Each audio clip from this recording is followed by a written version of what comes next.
Ótimo dia, ótima tarde, ótima noite, independente da hora que você vá nos assistir. Estamos aqui nos estúdios da BHD para a gravação do nosso podcast. Se você tem interesse em gravar algum podcast, procura a galera do BHD que vai ser super bem tratada. O assunto de hoje, vamos conversar sobre saúde mental com uma psicóloga que vai falar tanto da atuação profissional quanto da vida pessoal dela. Por quê? Vamos tratar sobre a superação que ela teve com o câncer. Como ela viveu isso na vida pessoal, como ela leva isso para a vida profissional dela. Muito obrigado pela presença mais uma vez, Fábio. Obrigado pela oportunidade de conhecer histórias tão inspiradoras. Estou bastante motivado a conhecer mais essa, que tem uma razão assim que muita gente que está ouvindo agora vai parar e pode reinventar a própria vida, a própria condição de lidar com uma adversidade que assusta tanta gente, né? Doutora Paloma Meinick, seja bem-vinda.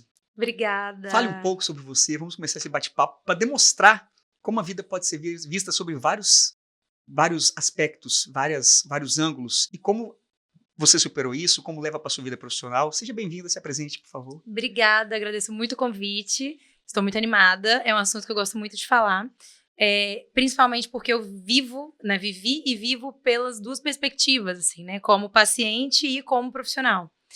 E com certeza muda bastante, né? A sua atuação mesmo muda depois que você passa aquilo ali. Mas eu acho que o mais importante, assim, é que passa, né? Uma frase que a gente usou muito doeu, mas passou. Então, hoje é um prazer para mim mesmo, assim, poder dar esse relato, poder falar sobre isso e dividir já aqui desse lugar de, pronto, tá superado. Então, é muito gostoso estar aqui, agradeço muito. O câncer, há quanto tempo ele veio? Como é que foi a notícia do recebimento? Como você, a princípio, porque a notícia para o paciente ela é muito ruim, mas é ruim para a família também. É um baque para a família toda, parece que todo mundo é diagnosticado junto. Como foi no seu caso? Olha, é bem por aí mesmo, assim, é um baque muito grande para todo mundo. Mas vamos do começo, assim, ó, em 2022, em julho, se não me engano, em julho eu comecei a sentir alguns sintomas que eram muito similares ao da gripe. Então eram coisas muito bobas, assim, que você não dá muita importância, você não vai para o hospital por isso, geralmente, sabe? Tava tossindo, no final do dia tinha uma febrinha baixa, 37 ponto alguma coisa. Aí eu comecei com uma tosse que começou a me incomodar mais, porque era muita força para tossir, aí doía peito, doía as costas. E em paralelo a isso, o sintoma que eu achei mais curioso, mas que na época eu não fazia ideia que era alguma coisa, era uma sudorese noturna. Mas não era um suorzinho, assim. Eu tinha que levantar da cama no meio da madrugada pra trocar todos os lençóis, porque parecia que tinha jogado um balde d'água, assim. E aí você vai tentando dar motivo pra aquilo, né? Ansiedade, devo ter tido febre, ar-condicionado quebrou. Eu falei, gente, que esquisito, mas não sabia o que era, deixei pra lá. Eu tava com uma viagem marcada pro começo de agosto, aí meus pais falaram, vai no hospital só pra você viajar medicada, porque tava começando a doer muito o peito e as costas. Aí cheguei lá, clinicamente, assim, falaram, pneumonia, não cheguei a fazer exame, mas pela análise clínica, né? Pneumonia, então eu tomei um combo de remédio, assim, antibiótico, anti-inflamatório, corticoide, antialérgico e tal. Fui ótima pra viagem. No primeiro dia sem remédio, voltou tudo. E aí, além de tudo que já tinha, comecei a ter calafrio, vômito e tal. Aí eu joguei no Google se pneumonia podia dar vômito, pneumonia grave, aí falou que podia. Eu falei, bom, então é isso, beleza. E era uma viagem, assim, de festa. Era todo mundo solteiro. Acho que o solteiro que tava lá mais tempo era 5 meses. Então tava todo mundo pra curtir, não sei o quê, festa na lancha, show. E eu, assim, dando tudo de mim pra conseguir chegar até o final da viagem, porque eu tava bem mal. Cheguei, fui direto pro hospital. Aí a médica fez os exames. Eu falei, olha, o seu raio-x tá limpo. Do seu pulmão tá limpo. O que é estranho, porque se fosse pneumonia era pra ter aparecido alguma coisa. Toma esse antibiótico, se não melhora nada, em 2 dias você volta pra internar. E aí foi ladeira abaixo, assim. Foi muito rápido. Da internação até o diagnóstico foram acho que 6 dias. Internei na sexta, aí no domingo, se não me engano, a médica passou dando as possibilidades. Aí eu fiz a tomografia, acho que no sábado, no domingo, ela falou, ou é sarcoidose, agora eu não lembro o nome, ou é tuberculose ou é linfoma. Aí eu perguntei, qual que é o menos pior? Aí ela, tuberculose. Falei, nossa, pra você rezar pra estar com tuberculose é porque você tá, assim, muito mal. Aí, na terça, eu acho, eu fiz a biópsia. Fiz a cirurgia daqui. Aí, nesse tempo de internação, apareceu um linfonodo aqui que eu não tinha reparado nele. Aí, eu lá no hospital, joguei meus sintomas no Google. Não façam isso. Porque, né? Às vezes dá um susto O maior. Dr. Google é cruel. Ele é cruel. Geralmente ele erra, mas dessa vez ele tava certo. Aí, joguei lá, tinha uma lista, assim. Na Mas verdade, sem empatia, né? Que uma nenhuma. coisa, se fosse um médico te passando essa informação, talvez viria de uma forma mais acolhedora, com esperança, mas ali vem um retrato muito duro de ser lido, né? Vem até assim, Apesar ser de sobrevida. É. De tanto a tantos anos. Apesar de que eu vou te falar que eu tive umas experiências com médicos, assim, que o Google foi bem mais carinhoso. Sério. Foi mais terrível. Só você não. Mas, então você, nesse momento, você recebeu qual notícia? Nesse momento eu recebi as possibilidades, assim, né? Pode ser isso, isso ou aquilo. Aí que foi quando eu joguei no Google e eu fui ler, tinha uma lista de sintomas. Aí eu falei com meus pais, falei, gente, eu praticamente gabaritei isso aqui. O único sintoma que eu não tinha era coceira. De resto, eu tinha todos. E aí apareceu a sudorese. Eu falei, nossa. Aí foi até engraçado hoje, né? Eu falei com minha mãe assim, mãe, será que eu tô com câncer de pulmão? Aí ela falou assim, e aí, menina, para de falar besteira, vamos ligar a TV pra distrair. Aí ela ligou a TV. Aí na hora que ela ligou, o repórter, câncer de pulmão, o câncer que mais mata no país. Gente, a gente se olhou assim, eu rio de nervoso, eu comecei a rir, ela catou o controle, desligou a televisão, nada não, deixa pra lá, vamos conversar outra coisa. Então assim, sabe quando parecia que tava tudo me preparando pra alguma coisa já? Aí fui embora pra casa, tive alta, e 2 dias depois eu tive a consulta que o médico deu o diagnóstico. Só que, o que aconteceu? Em paralelo a isso, a minha prima, ela é médica, é o amor da minha vida, assim, tudo pra mim. Ela já tava nos bastidores se informando, juntou todos os médicos do hospital que ela trabalha em São Paulo. Então, eles praticamente já sabiam o que era. O meu médico até falava, vocês tiveram um diagnóstico antes do diagnóstico sair. Porque antes da biópsia, todo mundo já sabia o que era. Todo mundo assim, meu pai, minha mãe, minha prima, meu primo e meu ex-namorado. Então, ela, a Paola, né, ela preparou essa galera, essa rede de apoio, para eles terem tempo de sofrer e depois estarem ali na hora que eu recebesse a notícia. E aí foi assim, foi uma excelente ideia, né? No dia que o médico... Só que aí o médico me deu a notícia, ele achou que eu Qual foi já... a notícia? Qual é o diagnóstico? Linfoma de Hodgkin. Sim. E ele deu a notícia como se eu já soubesse. Ele entendeu que eu já... Eu não sei se ele entendeu. Foi tudo tão terrível, assim. Ele aí tava na sala de espera, eu, meu pai, minha mãe e meu ex.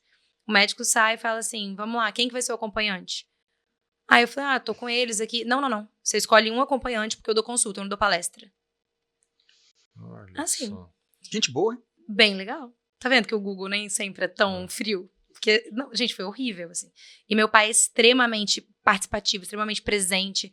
Eu sou filha única, então é sempre nós três muito juntos, assim. E naquele momento... E outra, ele nem sabia. O meu ex-namorado, ele não sabia se era meu marido, por exemplo. Né? A escolha entre seu marido e seus pais. Sabe, como que eu ia fazer aquela escolha na hora? Entre meu pai e minha mãe, assim. Aí minha mãe que entrou. Aí ele foi falando. Então tá, a gente vai começar as quimioterapias, não sei o quê. Eu fiquei assim, não, calma, pera. Oi? Como assim começar a quimioterapia? Eu tô com câncer? Aí ele é. Aí, nessa hora que foi o choque, assim. Aí eu comecei a chorar. Saí da sala. Que idade você tinha? 26. 26. Tem 2 anos. Fiz 2 anos sem quimio agora. E aí ele saiu da sala, virou pro meu pai e falou assim, você tem alguma dúvida? Como assim alguma dúvida? Você não deixou eu entrar na consulta, eu tenho todas as dúvidas, não sei nada que tá acontecendo. Aí nisso, meu pai lá brigando com o médico, meu ex me acudindo no estacionamento, foi um caos, assim. Mas aí, beleza, fui chorando no caminho, chegando perto de casa, eu falei, vamos comer caranguejo e fingir que não tem nada acontecendo? Um pouquinho, deixa eu descansar.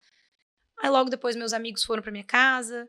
Foi um caminho, um pós-diagnóstico bem atípico, assim, não é muito comum, né? Mas minhas amigas foram pra minha casa, fizemos um lanche, no dia seguinte um churrasco com todos os meus amigos na minha casa. Parecia que tava, sei lá, que nada tava acontecendo.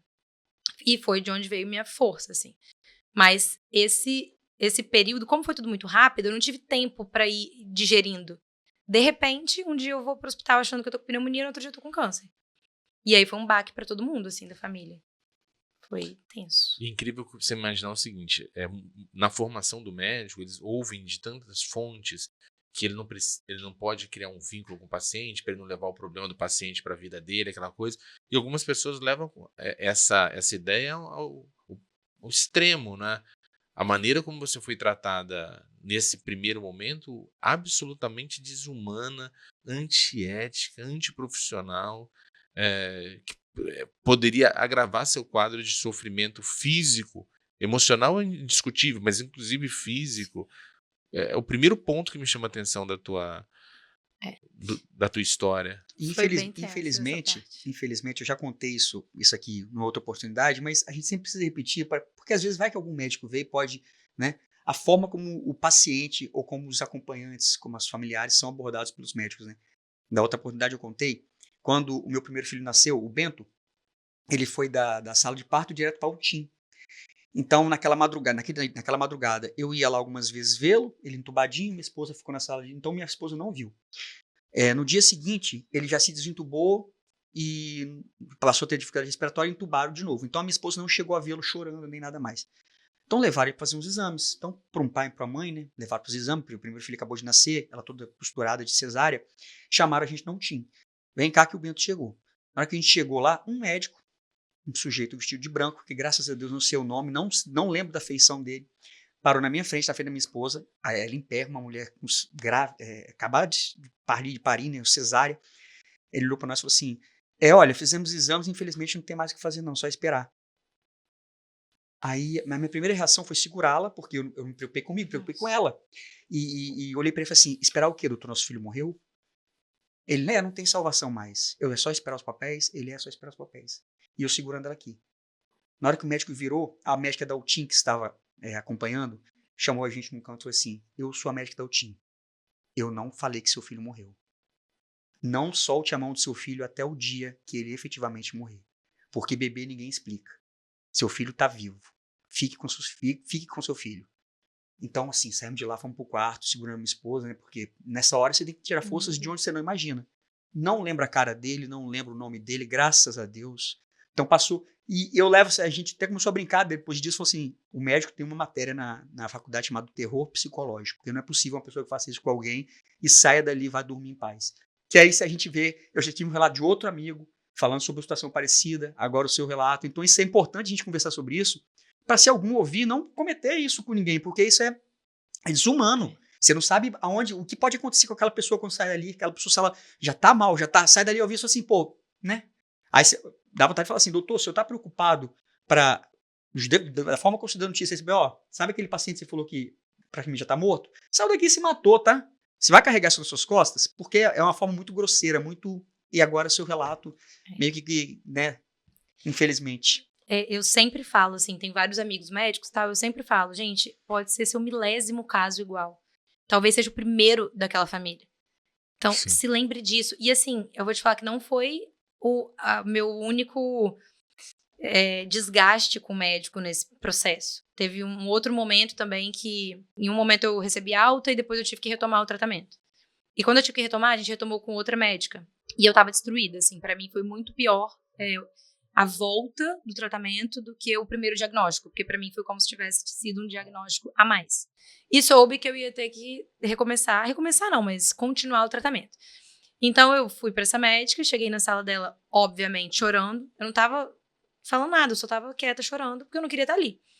E aí eu falei, eu tô triste, porque eu já tinha marcado viagem, retomado paciente e tal. Ela vira pra mim e fala assim, mas antes de você marcar viagem, você tinha que marcar um psicólogo, porque você tá completamente desequilibrada. Essas horas, eu acho que a minha maior prova de equilíbrio foi não ter falado, assim, a lista de coisas que me passou na mente no momento. Mas, assim, foi um absurdo, um absurdo. E aí teve alguma hora que eu falei, mas eu não queria estar aqui. Eu só não queria estar aqui. Aí ela, mas você ia gostar se um paciente seu vira pra você e fala que não gostaria de estar lá com você? Aí eu falei... Diga lá, procura um psicólogo, doutora. Exatamente. Sabe quando você fica olhando pra cara da pessoa incrédula, assim? Aí eu falei, mas você sabe que eu só tô aqui porque eu tô com câncer, né? Aí na minha próxima consulta eu não fui. Assim, meus pais foram, a paciente não foi. Falei, eu me recuso, não vou, a gente acha outro médico. Já estou sofrendo bastante, eu não preciso sofrer ouvindo um monte de abobrinha da boca dessa mulher, não volto mais. Aí depois ela teve confusão com minha mãe também, e aí, enfim, paramos com ela de vez. E várias pessoas que eu já contei a história sabem exatamente quem é sem eu falar nome. Então você vê que é uma conduta comum do profissional, né? dessa pessoa. Você falou que quando você recebeu o diagnóstico, no seu primeiro momento, o momento imediato após, foi atípico, né? Você foi comer um caranguejo, no outro dia você fez churrasco, você fez lanche com as amigas, aquela coisa.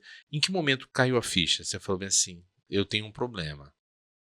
A ficha, ela foi caindo aos poucos, na verdade, né? Esses meus momentos de me distrair tinham uma coisa, né? Um pouco da fuga também.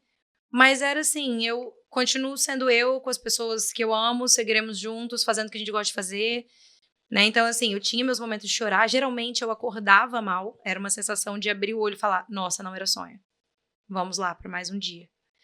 Então foi caindo, assim. Na verdade, começou a cair desde o hospital, quando a médica. E quando a médica falou da possibilidade de ser linfoma, eu tinha certeza que era.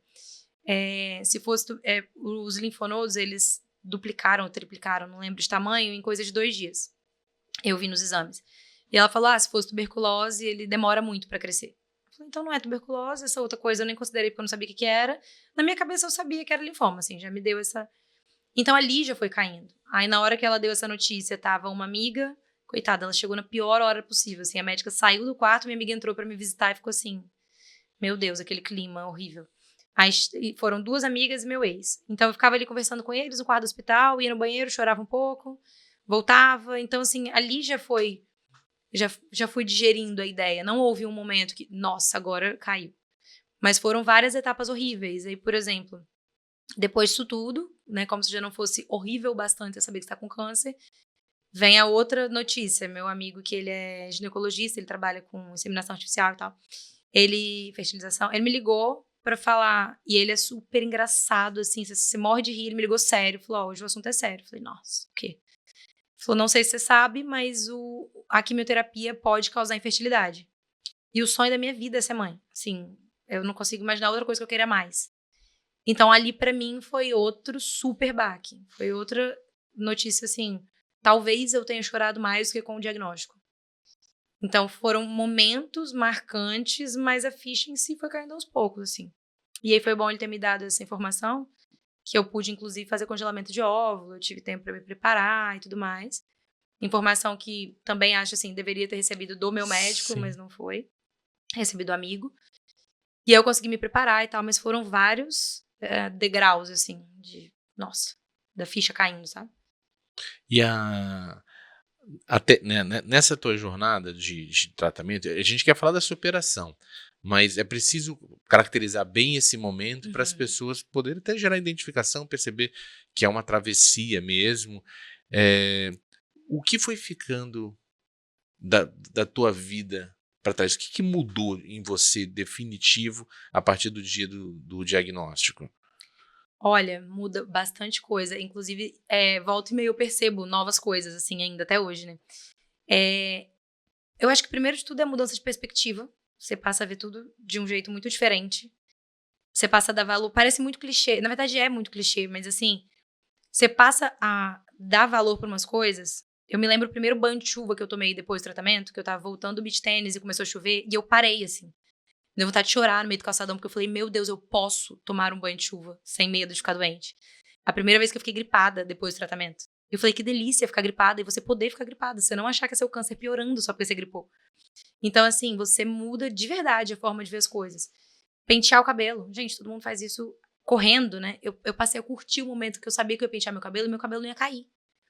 Então, eu acho que esse foi o principal, assim. Tudo passa a ter uma visão diferente. A minha relação com o meu corpo mudou muito. Eu até postei sobre isso ontem no Instagram, assim. A gente tem uma forma de falar sobre o nosso corpo. Digamos que eu não acho a minha barriga bonita. Eu falo: eu não gosto da minha barriga. Ou se eu não acho meu corpo bonito, eu não gosto do meu corpo. E eu falei: olha, eu nunca tive numa situação assim. Eu me olhava no espelho. Óbvio que a gente tava muito feia, assim. Não tinha cabelo, tava inchadíssima de corticoide, sem cílio, sem sobrancelha. Muitos quilos a mais. Eu não me reconhecia, mas ao mesmo tempo eu falava: meu Deus, eu nunca gostei tanto do meu corpo, porque só eu sei o que ele fez por mim. Então muda muito essa relação, assim. Você desassocia mesmo o gostar do achar bonito, sabe? Eu sei que não tá bonito, mas eu gosto muito, eu sou muito grata e eu me admiro muito, assim. Então acho que a minha visão sobre mim mudou muito. As minhas relações. Eu sempre tive relações, assim, muito sólidas. As minhas amizades são as mesmas de escola, assim, até hoje. Mas parece que foi... As pessoas que não conheciam muito me mandavam: Paloma, eu nunca vi uma rede de apoio dessa. Então eu passei a valorizar muito mais as relações. E também cortei algumas outras. Você teve 7 meses de tratamento pra me mandar uma mensagem. Você não me mandou, a gente não tem, né, nenhum tipo de vínculo. Então, assim, também houve essa peneirada aí na galera. O teu ex, ele ficou com você até que momento nessa Nossa, jornada? ele é, assim, é difícil, não tem como falar disso sem falar dele. Ele ficou comigo o tempo inteiro. A gente terminou bem depois do tratamento, por nada a ver com isso. Mas ele foi uma das peças fundamentais, assim. Eu vou ser grata a ele até o último dia da minha vida. Eu falo assim, que enquanto eu tentava sobreviver ao câncer, ele me fez viver durante o câncer. Ele era aquela pessoa que não tem muitas palavras bonitas, sabe? Não é aquela pessoa de acolher com palavra, mas... E, gente, eu joguei tênis, a gente jogou tênis enquanto eu tava no tratamento, fiz escalada, banho de cachoeira, sabe aquelas coisas que ninguém imagina que uma pessoa vai fazer durante um tratamento oncológico? Ele era a pessoa que me botava pra cima. Dá pra fazer? Então a gente vai fazer. Então você vai curtir, então você vai viver. Você tá se tratando, mas você tá vivendo. Então, assim, ele foi... E uma curiosidade quando eu descobri a doença, a gente tava terminado. Então ele voltou ele entrou no túnel ali comigo sem saber se tinha luz do fim. Sabia não, só foi. Falou, vambora. Então, assim, que é um fato raro. Assim, muitas mulheres que passam pelo diagnóstico, antes de cair o cabelo, o que cai é o relacionamento. Muitas mulheres que passam por câncer de mama, ou outros diagnósticos, elas acabam perdendo. E, não só o diagnóstico em relação à mulher, mas quando o diagnóstico em relação ao filho também. Nesse momento, muitos homens desistem de fazer essa travessia juntos. Então, parabéns a ele por ter sido vida para você nesse momento também. Eu não vou lembrar o dado certo, mas numa outra oportunidade que a gente conversou com uma paciente oncológica também, que eu também não sabia os dados e foi a equipe que me ajudou, a gente trouxe, assim, tem números isso, eu acho que a proporção de homens que abandonam mulheres durante o tratamento de câncer é infinitamente maior do que a mulher que abandona o companheiro quando o companheiro tá com câncer, assim, é absurdo. Eu fiz um vídeo com esses dados já falando, eu não vou lembrar agora, mas depois a gente pode até olhar, falando exatamente, assim, a porcentagem é absurdo mesmo, é surpreendente, assim. A produção já está pesquisando aqui, nosso herói aqui da produção. O apoio, assim, que eu tive dele foi absurdo. E, assim, da minha família, óbvio, nem se fala, meu pai e minha mãe, mas ele era a pessoa que, assim, quando eu tentava muito poupar meus pais, porque eu já sabia que eles estavam sofrendo talvez mais do que eu, pra falar bem a verdade. Então, ele estava ali em tempo integral, né? Meus amigos foram impecáveis também, mas querendo ou não, as pessoas estão vivendo suas vidas e ele estava, assim, dentro da minha casa, né? Então, foi a pessoa que me botava pra cima. Ele tem mais ou menos a mesma idade que você? Ele é um pouco mais velho. Tem Sim. 8 anos a mais. E em algum momento você imaginou que você estava trilhando pro fim? Você falou, eu não vou sair disso. Não. Sabe o que é muito engraçado? A Paola, que eu falei, minha prima, ela tem 6 anos a mais que eu. E ela sempre foi assim, eu pequenininha, era Deus no céu, Paola na terra. Se Paola falou, é lei, acabou, e acreditei, ponto. E aí, nesse dia que eu falei que eles estavam no quarto do hospital, e eu ia no banheiro, chorava, voltava, Paola me ligou por vídeo, do nada, não sei até hoje se alguém mandou ela me ligar ou se ela me ligou porque quis. E ela me perguntou assim, qual que é seu medo? Aí eu falei, sei lá, morrer? Mas nem era, eu não tinha tido tempo pra pensar. Foi a primeira coisa que passa na cabeça, não sei, morrer. Ela falou assim, você confia em mim? Eu falei, confio. Ela falou, você não vai morrer, não disso. Aí eu falei, então tá bom. E acabou. Aí parecia que era a Paloma de 6 anos, assim, sabe? Ouvindo a Paola de 12. Eu falei, gente, se a Paola falou que eu não vou morrer, não vou morrer. Relaxa, sabe? Sim. E eu realmente não achei mais que ia. Funcionou. Você vê o poder de uma palavra, né? E ó, a nossa produção funcionando aqui, o Antônio. Estamos combinando, né? Antônio, que é famoso desde a edição do Filício, as pessoas já mandam todo mensagens. Mundo aqui, Antônio, entrevista o Antônio. Ó, as mulheres doentes obtiveram uma taxa de separação do parceiro de 20,8%, contra uma taxa de 3% dos homens doentes. Então, assim... Eu ia falar 21. É uma coisa, é uma proporção muito alta. Então, você vê até a diferença quando tem até uma construção social disso, de para que a mulher é criada e para que o homem é criado. Mas super, a mulher é criada para cuidar dos seus e o homem eu preciso ser cuidado. Às vezes eu tô com uma gripe em casa, eu me jogo no sofá, parece que eu tô falecendo. Mas a gripe no homem é mais forte mesmo. Não é? Quando o homem tá gripado... Se a mulher sentisse a dor que o homem sente quando tá gripado, não reclamava da dor do parto. O mundo para, assim, Sim. né? Enquanto a mulher, às vezes, quando ela é doente, ela levanta, ela faz as coisas para as filhas, faz as coisas para mim, não sei o quê, para depois ela se permitir. Eu até acho que as coisas que as mulheres, elas devem até conscientizar mais disso, de se cuida primeiro antes de cuidar dos outros, porque se você tiver mal, você não consegue ajudar ninguém, né? Ninguém dá carona a pé. Para você dar carona para alguém, você tem que estar de carro ou, né, com algum tipo de transporte. Meio, né? Se você tiver mal, hoje quem você cuida, amanhã não vai ter quem cuidar, né? Então as mulheres têm que até conscientizar, racionalizar isso. Passou-se o tempo, né, de que a mulher é criada só para cuidar e criar dos outros. Hoje a mulher tem que se cuidar também. Sempre foi, mas a sua construção social era essa, infelizmente. Uhum. Mas Você- tem muitas informações quando eu fiz esse vídeo. Tem um tempo já, mas eu pesquisei bastante sobre isso. E aí um termo que usavam na literatura, assim, que os homens usavam era eu estou para separar, né? Estou vivendo a sombra do câncer da minha mulher. Assim, tornava sobre ele, né? E é exatamente isso. A mulher, ela é ensinada a vida inteira a cuidar, né? Culturalmente falando, a parte do cuidado, o afeto, a dar conta de tudo, de todo mundo, é a mulher. E eu brincava bastante, assim, né, com meu pai, com meu ex. Eu falava, gente, meu pai com rinite, meu ex com azia, vocês estão muito piores que eu eu no pós-químio. E eles sabiam. A gente sabe. Mas assim, teve quimioterapia que no dia seguinte eu fui para casamento. Sim, no dia seguinte. De peruca, maquiada. Então, assim, e eles lá, meu pai de rinite. Nossa, meu Deus. Filha, vem cá com o papai. Você falou que teve um momento que você teve uma alta, depois você precisou voltar. Mas qual foi o momento assim que te deram a notícia? Olha, você venceu. Em que momento isso aconteceu? Foi bem antes do fim do tratamento. Dia 21 de dezembro de 2022. Ai, foi muito legal, gente. Tem um vídeo Um maravilhoso. presente de Natal, né? Foi, exatamente. Eu tava no boliche com a galera e aí o médico mandou uma mensagem. Eu não sei se eu não entendi a mensagem. O linfoma não foi identificado, alguma coisa assim. Sabe quando você fala assim, gente, Será que tá certo? ninguém me falou que teria possibilidade de já não ter mais câncer. Eu falei, o quê? Sei lá, o exame não pegou? Alguma coisa assim? Aí ele falou, não, o câncer acabou. Nossa. Gente, eu quase tive um troço, assim. Tava eu com o meu grupo de amigos jogando boliche. Aí tem o vídeo, minha amiga caindo em cima de mim, me abraçando, não sei o quê. Esse vídeo que eu fui ligando pra amigo por amigo. Fiz questão, assim. O que acontece? Uma coisa muito louca, mas na minha cabeça, sabe aqueles cenários que a gente cria? Sei lá, que você fantasia, cria um roteiro? Parece que de alguma forma, a minha vida inteira, eu imaginei o momento que eu precisaria contar pras pessoas que eu tava com câncer. Não sei por quê, mas sempre tive. E eu pensava o melhor jeito de fazer e tal, e obviamente deu tudo errado, porque eu fiz tudo diferente do que eu já tinha ensaiado, eu só joguei no Instagram, tipo, galera, câncer. E eu pensei, não, na hora de falar da minha cura, eu quero fazer legal, assim, sabe? Eu não quero só jogar, eu quero ver a reação.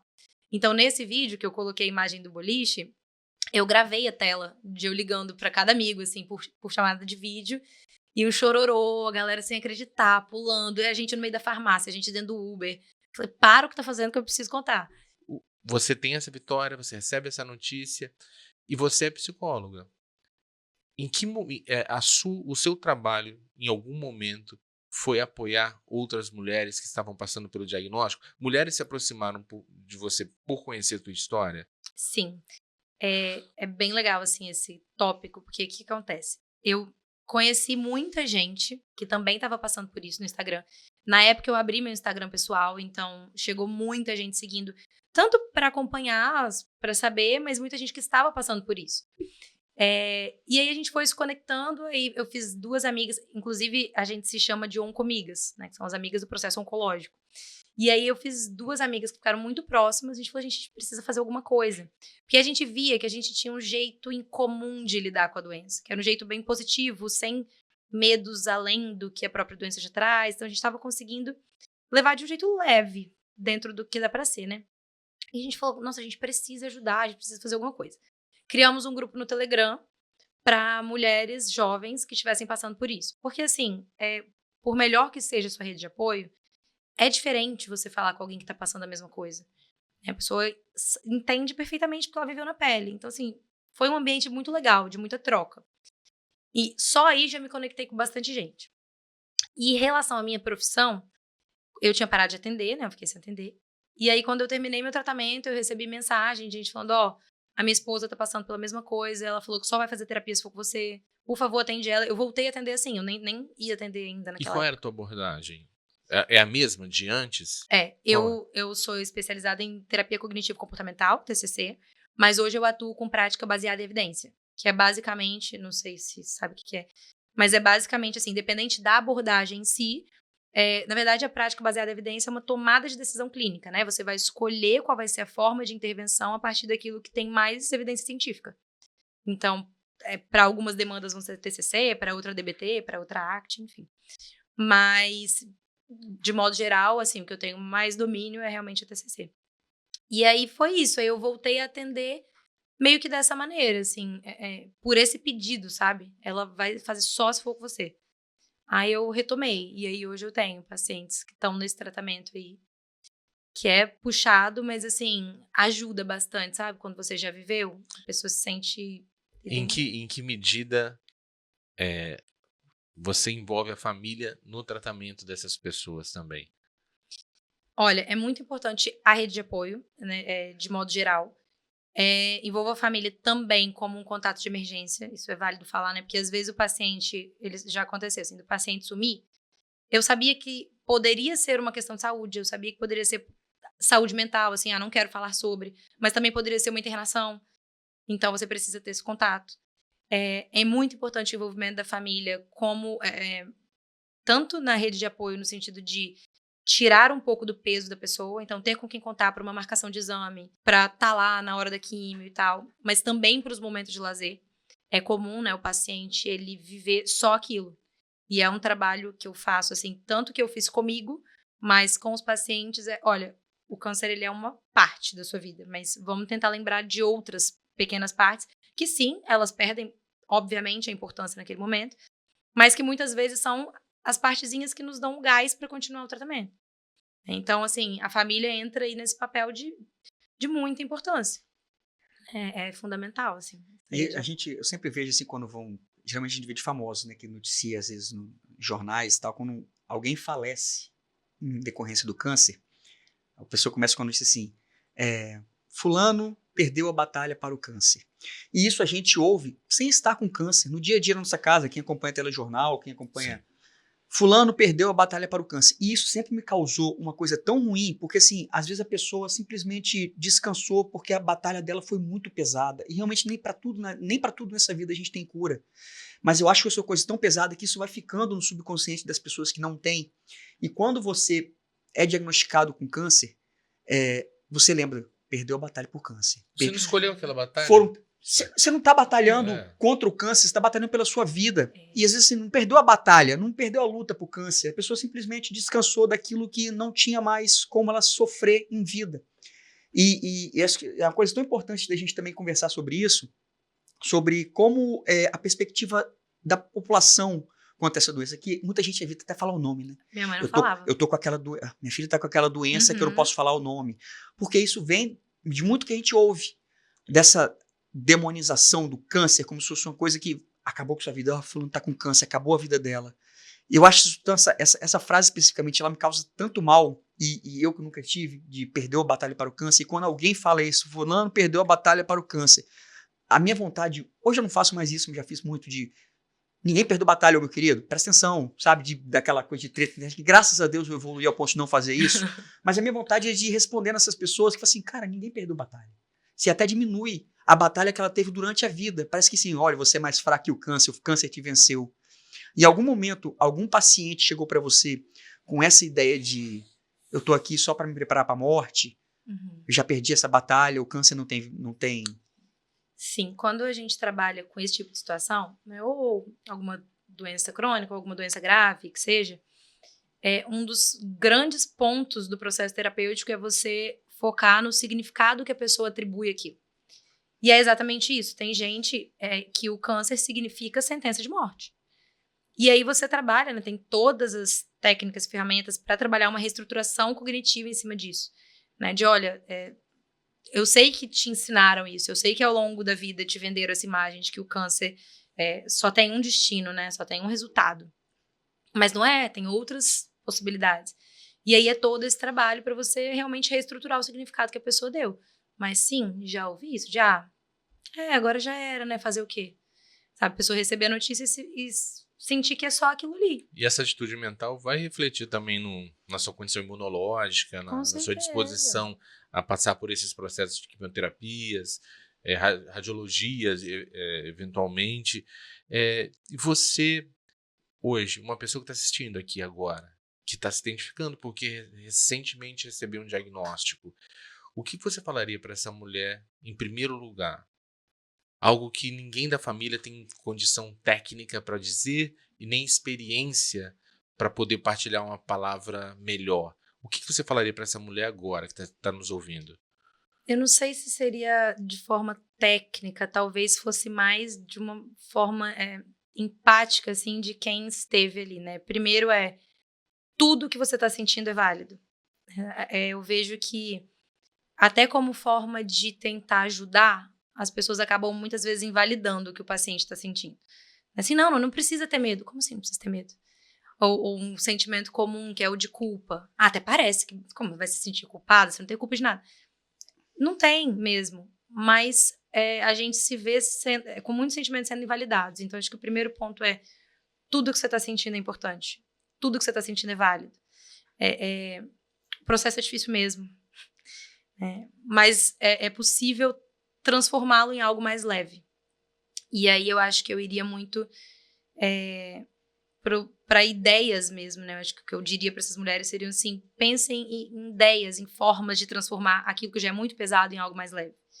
Né? Que seja o apoio aí terapêutico, né? Fazer uma terapia, que seja a sua rede de apoio, uma atividade física que você gosta, alguma atividade de lazer, de prazer. Eu fiz tudo sem imaginar, assim. Acupuntura, fisioterapia, tudo que me falava que era bom eu fazia. Então, acho que o que eu diria é isso, assim: todos os seus sentimentos são válidos, são importantes, mas cuide deles para que eles não acabem tornando aquilo que já é ruim algo pior, que isso acontece também. E use todas as suas armas e ferramentas para transformar esse processo no mais suportável possível. Tem uma coisa que é muito recorrente. Quando a gente é criança, a gente ouve da nossa mãe com frequência a frase bem assim: na volta a gente compra. Você vai no mercado com sua mãe, vai no shopping, alguma coisa, você se desperta o desejo para alguma coisa, sua mãe, para não te dar, fala: na volta a gente compra, e na volta a gente acabou nunca comprando, né?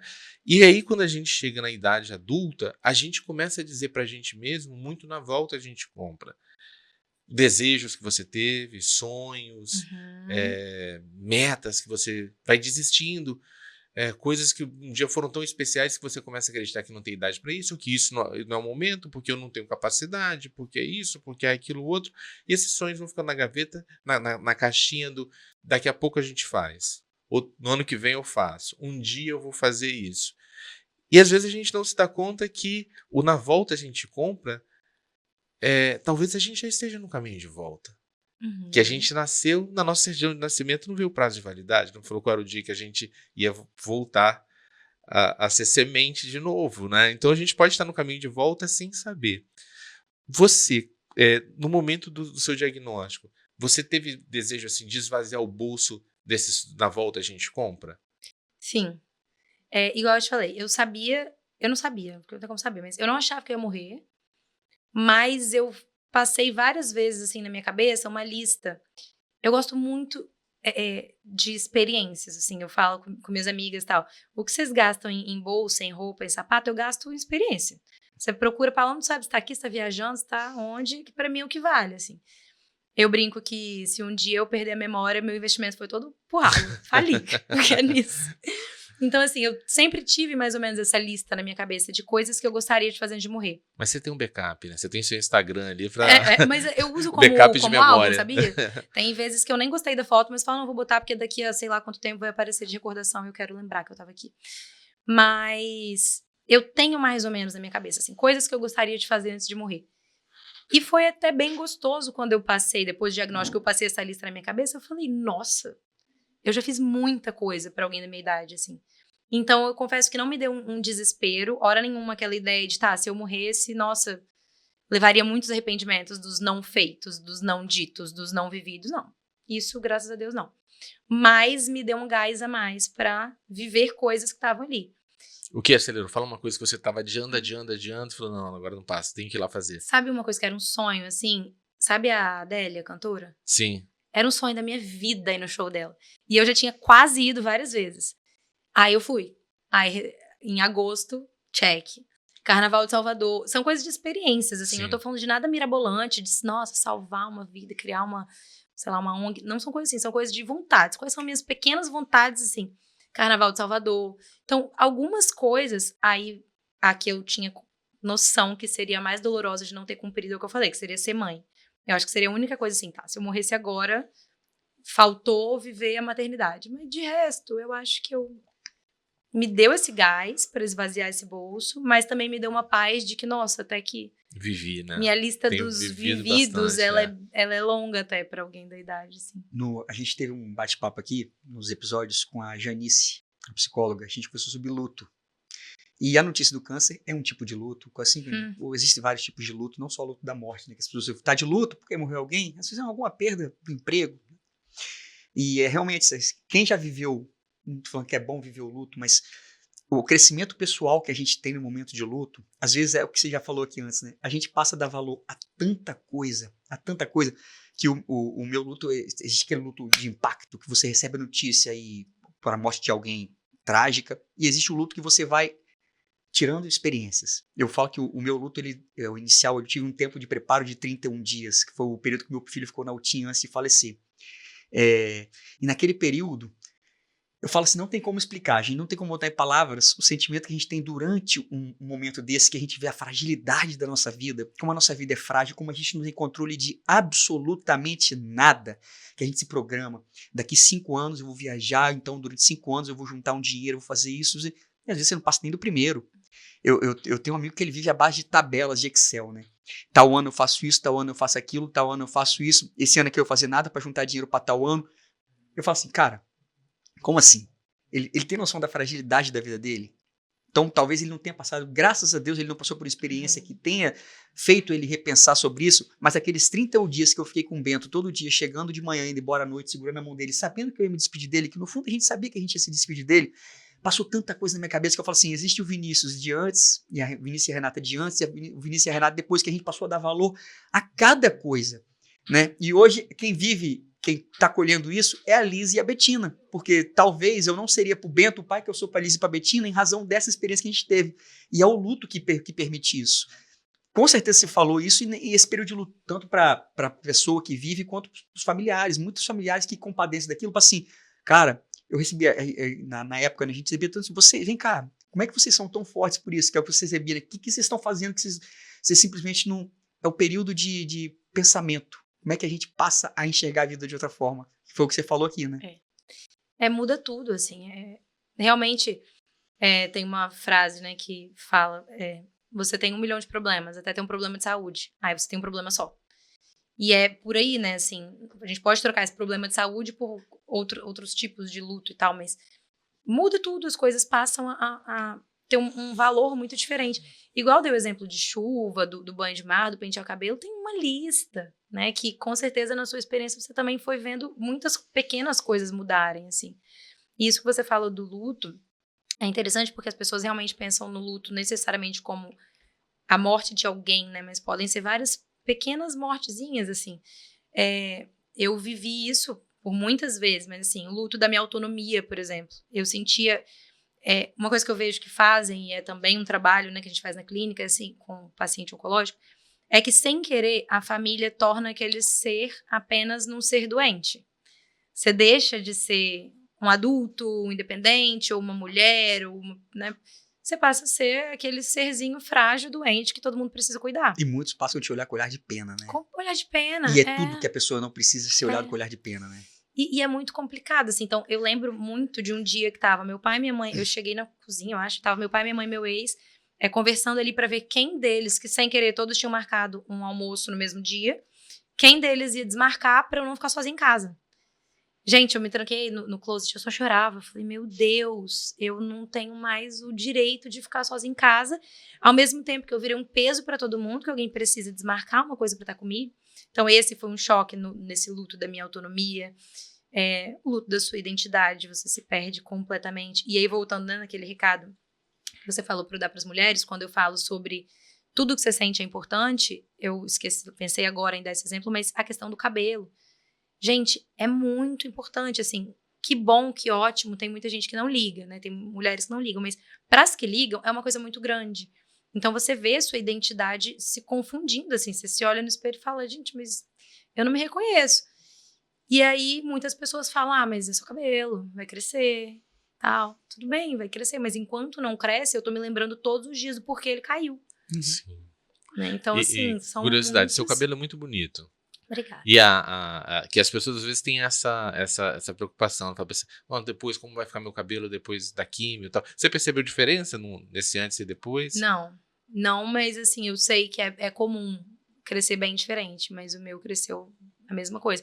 Meu cabelo sempre cresceu muito, então já tá Cresceu muito cheio. rápido? Cresceu. É. Parece que chega uma hora que ele pega um ritmo e ele vai, você fala, meu Deus. Mas o que aconteceu? Eu não raspei. Eu fiquei quase sem cabelo, fiquei bem assim, chegou aquele ponto que as pessoas olhavam na rua, sabe, assim, tem alguma coisa ali. Mas não fiquei careca. Quando eu tive aquela pausa do tratamento que eu falei, pausa não, né, era um fim, tinha sido um fim. E aí, meu cabelo tava praticamente inteiro, porque eu tinha muito. Então, assim, o meu cabelo ralo era o cabelo inteiro de muita gente, sabe? Tipo, meus amigos brincavam, falavam, Paloma, seu cabelo pós-químio é o meu...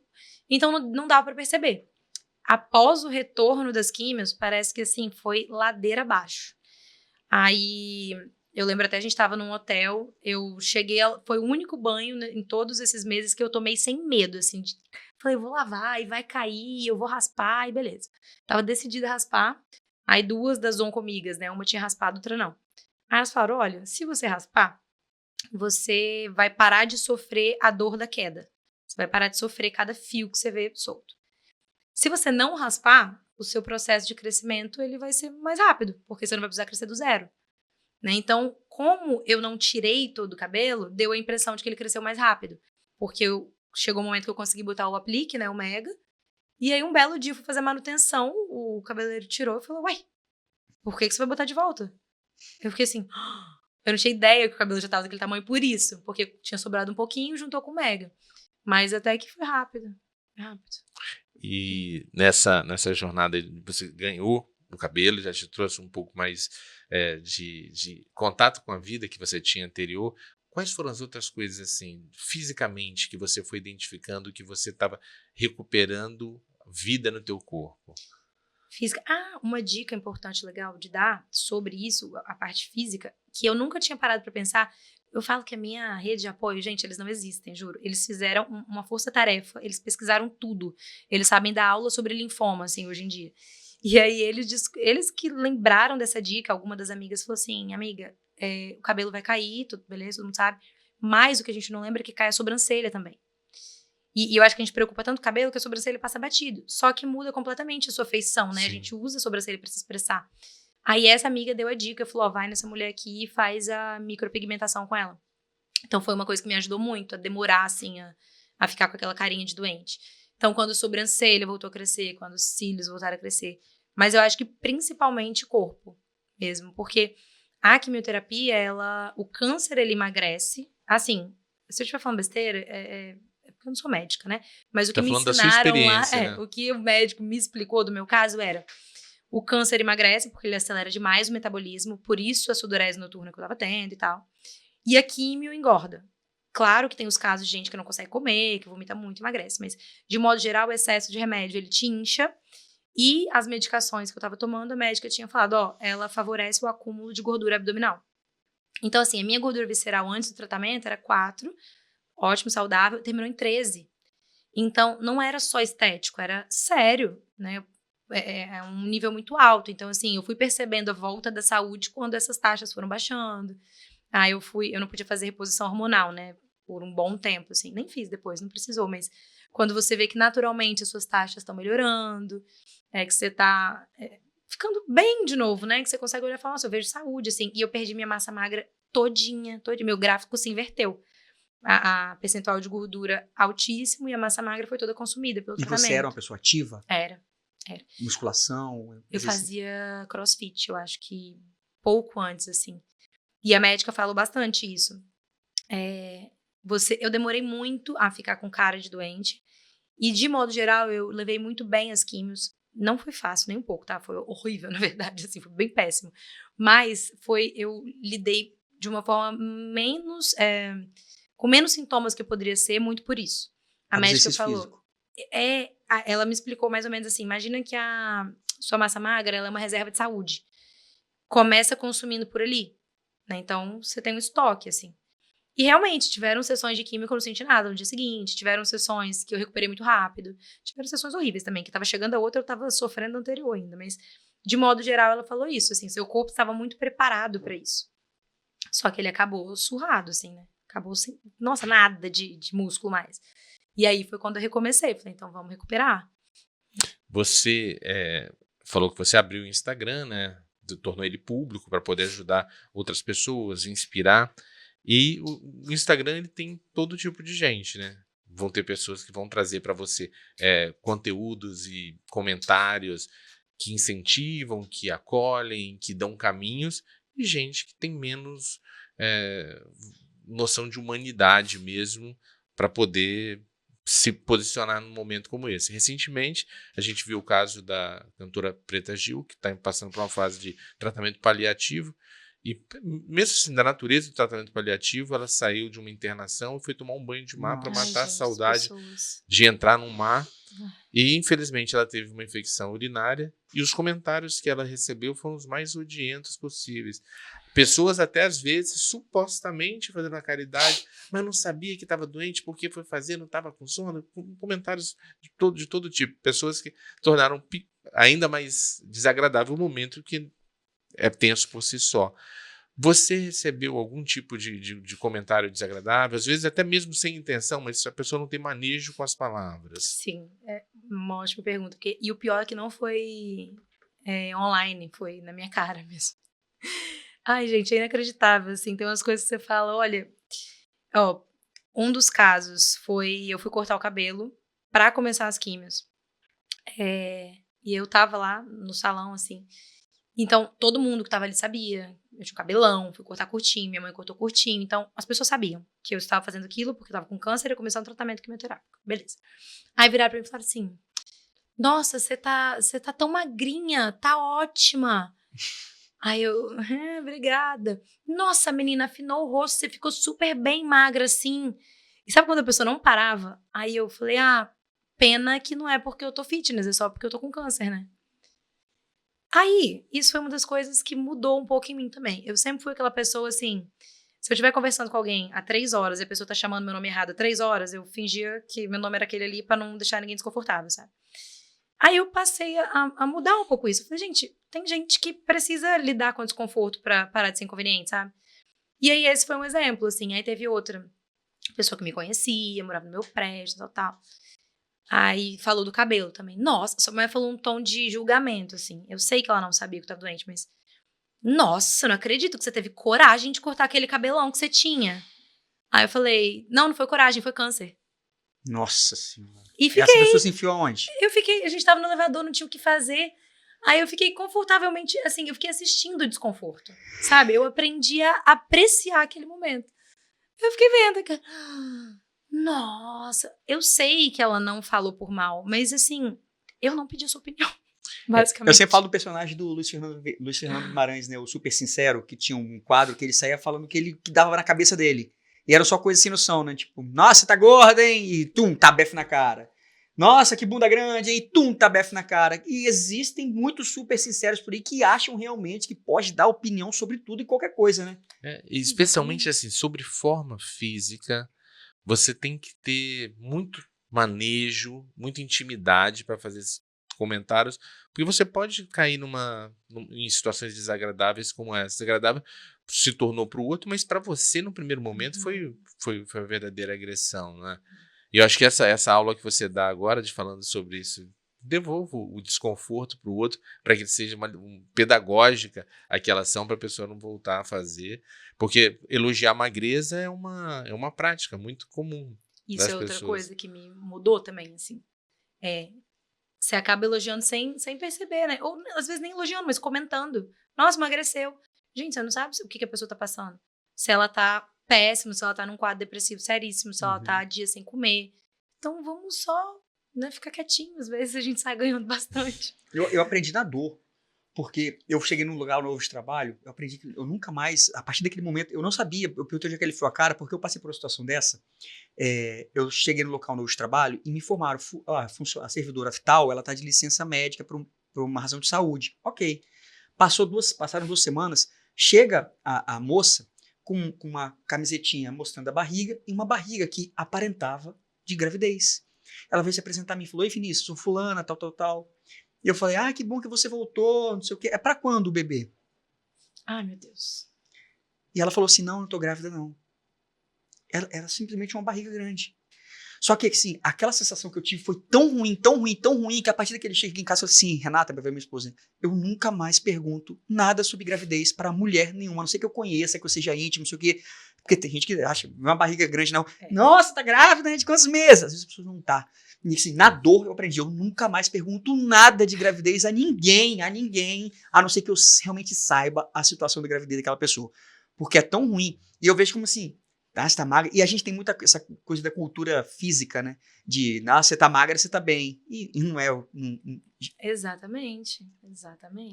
Tem que tomar bastante cuidado, né? E essa questão da gravidez, às vezes eu ficava numa situação assim, se eu falar e a pessoa não estiver grávida, meu Deus, vai ser horrível. E se eu não falar e a pessoa tá grávida, ela vai achar que eu ignorei, não desejei felicidades. Eu falei, gente, eu prefiro esse caminho. É, bem melhor. É muito melhor. Eu acho que é uma notícia tão boa que a pessoa falaria, né? Olha só, consegui, alguma coisa desse jeito. Infelizmente, a gente chegou no final desse papo. Foi um papo delicioso, inspirador. Eu acredito que muitas mulheres e homens e familiares de pessoas que estão vivendo essa travessia vão ter a oportunidade de se inspirar e conhecer melhor a tua jornada na tua rede social. Em quais redes sociais as pessoas te encontram e te encontram como? No Instagram, @psi.palomamenique. Como que escreve Menique? Não sei. MEINICKE. Bom. E volta e meia, assim, da época do tratamento, tem algumas coisas no TikTok, que é Paloma Menique. Eu não alimento a rede mais, mas para quem tiver interesse nos conteúdos da época do tratamento, eles estão lá. E você atende onde? Eu atendo online. Online. Isso. Então, pessoas do mundo inteiro. Adolescentes e adultos. Inteiro. E o contato através do Instagram ou você prefere passar algum outro contato? Não, lá no Instagram tem o link para chegar direto no WhatsApp, mas se quiser mandar por direct também. Isso aí, no mundo inteiro. Tem dia que eu dou um passeio lá em Londres, Portugal, Paraguai. As coisas boas do online. Maravilha. Uma última palavra para quem tá na travessia, assistiu até esse momento aqui, porque a pessoa se veio até aqui é porque a sua fala está sendo muito especial para ela. O que você diria para essa pessoa? Nossa, uma palavra? Uma frase. Eu acho que a frase que eu mais gostava de me agarrar é: vai doer, mas vai passar. Assim, o sofrimento em algum momento ele vai doer, mas em algum momento vai passar. Então, vai vivendo no caminho. Sim. Acho que é o vai vivendo no caminho. Quando tá acontecendo. Não só sobreviva, viva também. Muito obrigado. Foi muito gratificante para nós, com certeza. Porque é legal quando a gente ouve essas histórias para nós, como pessoas, para quem está assistindo a gente. Eu queria agradecer muito a sua presença aqui. Agradecer ao Fábio. Valeu. Pedir pro pessoal que está aí, se você está aqui, passa para frente, compartilha, curta nosso Instagram, siga nosso Instagram, nosso canal do YouTube. Quanto mais vocês curtirem, mais compartilharem, mais comentarem, mais histórias como essa a gente vai trazer para vocês aqui. E se vocês tiverem histórias para indicar para gente, manda mensagem para mim, manda mensagem para o Fábio, manda mensagem para Carol. E manda até mensagem para Carol. Carol, lembra da gente, estamos aqui, volta, estamos precisando de você. E é isso. E aí você que assistiu até esse momento, você vai lá nos comentários pra gente saber quem assiste até o final. Você vai escrever lá nos comentários o seguinte: vai doer, mas vai passar. Tá bom? Então a gente sabe que você viu até o final. Serve pra tudo essa frase, gente. Dá uma força danada. Valeu, pessoal. Obrigado. Até a próxima.